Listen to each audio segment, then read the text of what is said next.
हम अध्ययन करेंगे अनियमित जमा योजनाओं पर प्रतिबंध अधिनियम 2019 एक्ट नंबर 21 ऑफ 2019 का। हम देखेंगे अध्याय 5 की धाराओं को। अध्याय 5 को हम डिस्कस करेंगे। अध्याय 5 में है जमाकर्ताओं को बहाली, मतलब जमाकर्ताओं को क्षतिपूर्ति, रेस्टिट्यूशन, क्षतिपूर्ति। धारा 12 से 20 तक अध्याय 5 दिया गया है। इसमें टोटल 9 धाराएं हैं। धारा 12 है जमाकर्ताओं के दावे की प्राथमिकता। धारा 13 है अनुलग्नक की प्राथमिकता, प्रेसिडेंस ऑफ अटैचमेंट। धारा 14 है संपत्ति की कुर्की और बिक्री की पुष्टि के लिए आवेदन। धारा 15 है नामित न्यायालय द्वारा कुर्की की पुष्टि। धारा 16 है द्वेषपूर्ण हस्तांतरणियों की संपत्ति की कुर्की।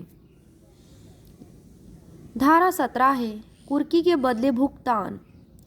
धारा 18 है नामित न्यायालय की शक्तियाँ। धारा 19 है हाई कोर्ट में अपील। और धारा 20 है मामलों को स्थानांतरित करने के लिए सुप्रीम कोर्ट की शक्ति।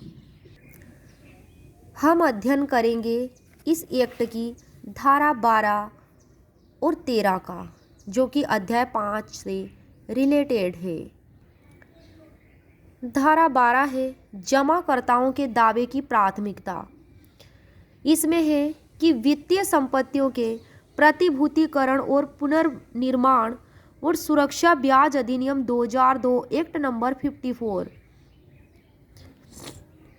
या दिवाला और दिवालियापन संहिता 2016 एक्ट नंबर 31 के प्रतिभूतिकरण और पुनर्निर्माण में अन्यथा प्रदान किए गए को छोड़कर जमा लेने वालों से जमाकर्ताओं के कारण कोई भी राशि होगी। अन्य सभी ऋणों और सभी राजस्व करों, उपकरों और समुचित सरकार या स्थानीय प्राधिकरण को देय अन्य दरों पर प्राथमिकता से भुगतान किया जाएगा। धारा 13 अनुलग्नक की प्राथमिकता। उपधारा 1 कहती है वित्तीय संपत्तियों के प्रतिभूतिकरण और पुनर्निर्माण और सुरक्षा ब्याज अधिनियम 2002 एक्ट नंबर 54 या दिवाला और दिवालियापन संहिता 2016 एक्ट नंबर 31 के प्रतिभूतिकरण और पुनर्निर्माण में अन्यथा प्रदान किया गया सक्षम प्राधिकारी द्वारा पारित अनंतिम कुर्की का एक आदेश जमाकर्ताओं के दावे की सीमा तक किसी भी ऋण, राजस्व कर, उपकर और उपयुक्त सरकार समुचित सरकार को उपयुक्त सरकार मतलब समुचित सरकार को देय अन्य दरों के भुगतान के लिए संपत्ति संलग्न करने के लिए सक्षम किसी भी प्राधिकारी द्वारा या स्थानीय प्राधिकरण किसी भी अन्य कुर्की पर पूर्वता वो प्राथमिकता होगी।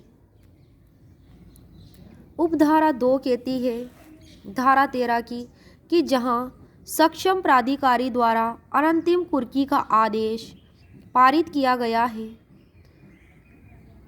ऐसी कुर्की तब तक जारी रहेगी जब तक उपधारा 3 या नामित न्यायालय द्वारा सेक्शन 15 क्लोज 5 के तहत आदेश पारित नहीं किया जाता है।